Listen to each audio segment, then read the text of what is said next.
নির্বাচনকে কেন্দ্র করে আইনশৃঙ্খলা পরিস্থিতি স্বাভাবিক ও নিয়ন্ত্রণ রাখতে মোটরসাইকেল চলাচলের নিষেধাজ্ঞা জারি করা হয়েছে। সংশ্লিষ্ট কর্তৃপক্ষ জানিয়েছে, ভোট গ্রহণের আগে নির্ধারিত সময় থেকে শুরু করে ভোট গ্রহণ শেষে পরবর্তী নির্ধারিত সময় পর্যন্ত এই নিষেধাজ্ঞা কার্যকর থাকবে। নির্বাচন কমিশন ও আইনশৃঙ্খলা রক্ষাকারী বাহিনী বলছেন, নির্বাচনের সময় যে কোনো ধরনের বিশৃঙ্খলা, সহিংসতা, ভয়ভীতি প্রদর্শন কিংবা অনাকাঙ্ক্ষিত ঘটনা এড়াতে এই সিদ্ধান্ত নেওয়া হয়েছে। বিশেষ করে মোটরসাইকেল ব্যবহার করে দ্রুত চলাচলের মাধ্যমে সহিংসতা ও অপতৎপরতা রোধ করাই এই নিষেধাজ্ঞার মূল উদ্দেশ্য।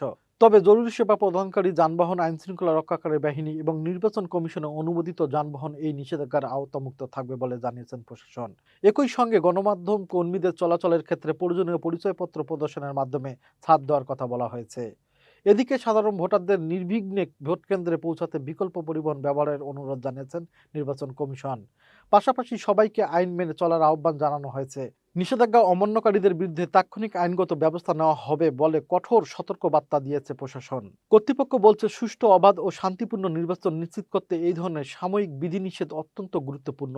এজন্য ভোটার সহ সংশ্লিষ্ট সবার সহযোগিতা কামনা করা হয়েছে।